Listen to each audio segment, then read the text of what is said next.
This video's really focusing on giving you a little bit of a pep talk to help you not be quite so hard on yourself. Are you stuck in a little bit of a rut where you're just focusing on the things that are going wrong? Do you find yourself being really tough on yourself every time something doesn't quite go your way? Do you know what? You're not alone in that at all. This is something that a lot of people find, and I just wanted to be able to share with you some different thoughts that might help you move on from this a little bit. Now, I do realise that it's not possible to be kind to yourself 100% of the time. That's reality. Nothing ever is perfection, and that's kind of one of the keys to this message. So, how do you just not beat yourself up all the time? If it was that easy, wouldn't you already be doing it, I guess? Well, I want to share with you some of the things that have worked for me and worked with people that I work with. And they're just techniques that you can write down and pull out of the bag when you're struggling a little bit with beating yourself up a bit too much. One of my favourite ones is good enough. What do I mean by that? Well, when you get yourself into a little bit of a pickle, in a little bit of a cycle where you just think that what you're doing isn't making the grade, I want you to ask yourself the question, is this good enough? Because we get stuck in this perfection cycle sometimes where we look at other people, we compare ourselves to them, and by doing that, we get a little bit lost in what it is that we're trying to accomplish. Because, for example, if I looked at 3 different people who had 3 very different skill sets. So the first person, I'm not going to name them because I'll only forget the names. That'll leave me in a right pickle. So, okay, first person, let's say that they're an absolute whiz on social media. They're fantastic. Their content is really engaging. It's really relatable.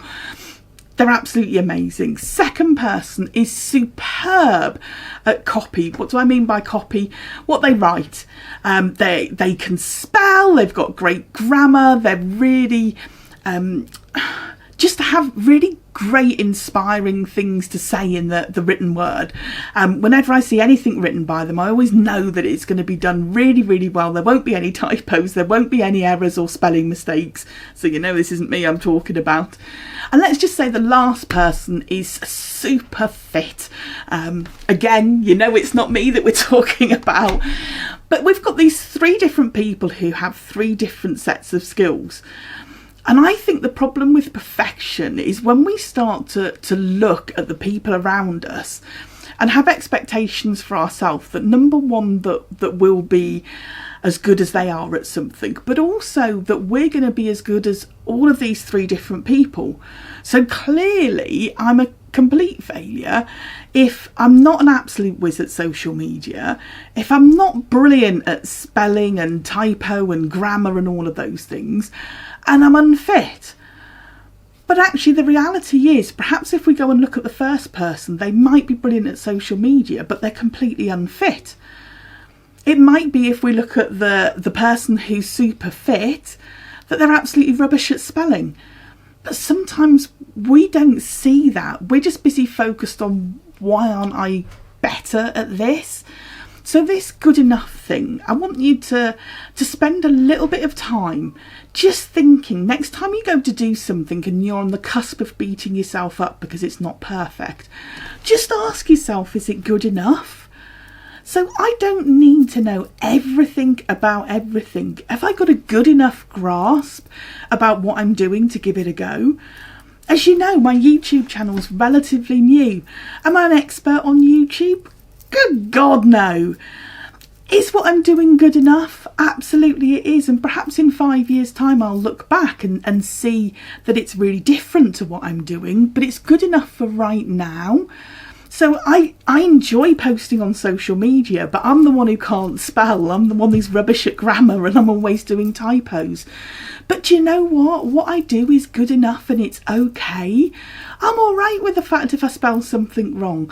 In fact, I'm so all right with it, a lot of the time I don't correct it, because it really doesn't bother me. You get the message at the end of the day. If you're correcting me, it tells me that you knew what I meant to say, and I'm really relaxed about that, because it was good enough. It was good enough for you to get the message across, and I don't need to worry about whether it was spelled perfectly or not, because do you know what? If there's like 30 words in the post and one of them is slightly wrong, I'm celebrating that I got 29 of them right, and I'm not focused on the one that I didn't quite get right, because 29 out of 30 is good enough in my book. And that's the kind of ethos that I'd love you to be able to take with you a little bit. What's good enough? You know, if I bring some customer orders in, so let's say that I've got 40 customer orders that have come in that I'm going to deal with because I work in direct sales, and I mess one product up out of, let's say, I don't know, on 40 orders, I would imagine that there'd be about 150 products there, and one of those products I don't quite get right for some reason or another, and it's my fault, absolutely my fault. Do you know what? I'm all right with that. I'll explain to the customer I made a boo-boo. I'm not going to blame anybody else. I'm going to totally and utterly be really comfy and really relaxed with, do you know what? I got 139 spot on, only messed up one. That's cool. How much better does that sound than beating yourself up because you weren't perfect this time round? So that's one of my tips, is this, is it good enough? Is it good enough? Because most things don't need you to be perfect. What's the second thing that I'd like to talk to you about? Second one is, what would you say to a friend? Now this one's a lot harder to do, so you're going to need to practice a little bit on this one. But I know full well, and I've experienced this both myself with things that I've done and with people that I've worked with.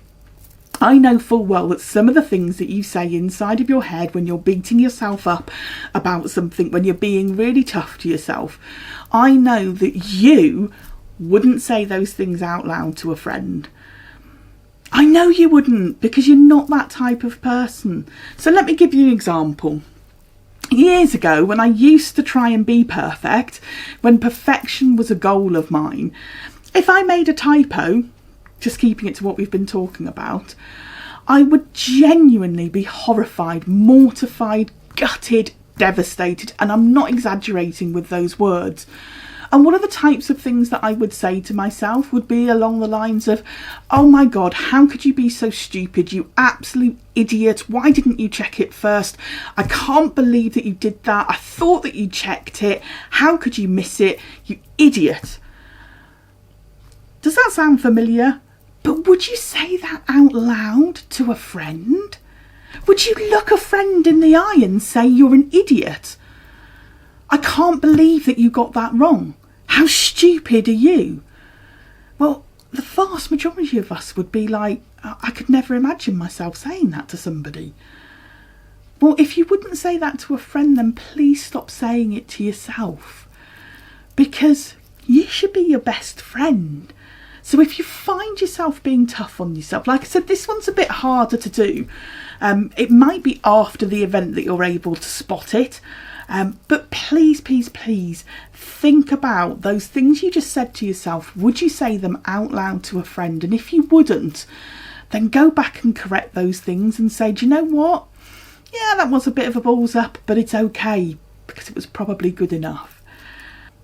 The next one that I want to share with you is this whole concept of mistakes are bad. I don't know where that concept's come from, but when you're being tough on yourself, I think you very much do believe, going back to that perfection thing, that you're bad for making a mistake, when the reality is you need to make mistakes to learn. The only way to learn how to do something is to get it wrong a lot of times until you get it right. That's how we learn. That is genuinely how you learn to walk, how you learn to talk, how you learn to ride a bike, how you learn to do everything is by making a mistake. But some reason when we get to adulthood, mistakes start to be labelled as a bad thing, and that's wrong.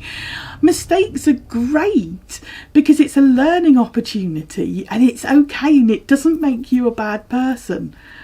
So finally, the last one that I wanted to share with you is please surround yourself with people who encourage you every time you fall down. Don't have people who feed into your insecurities. We've all got enough insecurities. We don't need somebody who is going to water them like a garden with, watering can, making them grow a bit bigger. We need somebody that's going to help us get the flowers in our garden to bloom, not to feed the weeds that are insecurities. It makes a massive difference surrounding yourself by people who will encourage you to get back up, encourage you to make another mistake, encourage you to keep going, because that's what's going to help you find success. There's a lovely quote. I don't remember where I saw it from, otherwise I would say where it was from. But it's about falling down 7 times and getting up 8 times. And I think that's absolutely brilliant. I think that it really is great to be able to say, do you know what? I'm not going to give up, because every opportunity is a learning opportunity. It's not a failure. It's not a mistake. This is just a chance to be able to learn something to move forward. A lot of the things that I've been able to learn on how to help manage my mind, I got from a brilliant book that I would strongly recommend to you, called The Chimp Paradox. I'm rubbish at remembering authors, so I've written it down. There we go. It's Steve Peters, The Chimp Paradox. It's a brilliant read. I've read the book, I've listened to it on audiobook. I enjoyed it so much I even got my husband to listen to it on audiobook, and surprisingly he hates any of the mumbo jumbo stuff that I listen to, and he really enjoyed it and found it. He learnt so much about himself. So if you fancy a little bit of extra reading, The Chimp Paradox is so interesting. It's all about your brain, your mind, how it works, how it reacts with itself, and how you can help manage it a little bit better. I hope you've enjoyed this video, and I look forward to hearing from you really soon.